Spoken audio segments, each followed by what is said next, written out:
Θα σας παρουσιάσω το νέο MacBook Pro 15,4 inch. Λοιπόν, στο καινούριο MacBook Pro οι αλλαγές είναι πάρα πολλές. Βασική αλλαγή είναι το case.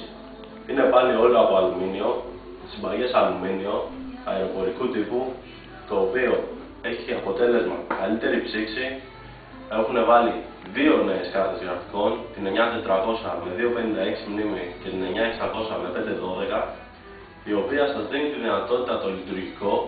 Μπορείτε να επιλέξετε ποια κάρτα θέλετε, έτσι ώστε να έχετε ή καλύτερη αυτονομία ή καλύτερο performance. Βέβαια όλα αυτά γίνονται με πολύ λίγα απλά κλικ μέσα σε πολύ μικρό χρόνο.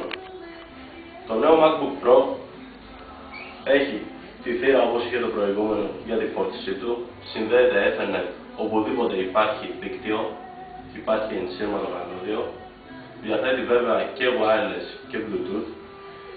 Εδώ πέρα μπορείτε να συνδέσετε οποιαδήποτε συσκευή έχετε σε FireWire 800, διαθέτει 2 USB και το καινούριο πρωτόκολλο συνδεσμολογίας εξωτερικών οθονών Mini DisplayPort, το οποίο βγάζει εξόδους και DVI και VGA και στο μέλλον θα έχετε και HDMI.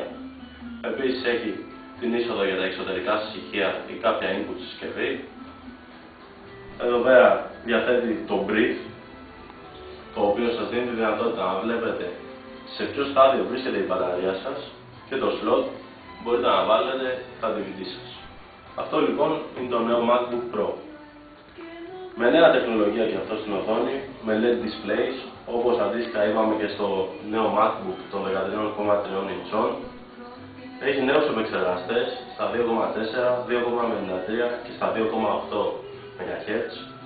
Επίσης οι μνήμες του από 800 MHz πήγανε στα 1066 με αποτέλεσμα να είναι πολύ πιο γρήγορο το μηχάνημα και σε συνδυασμό με τις κάρτες γραφικών μπορείτε να κάνετε τα πάντα.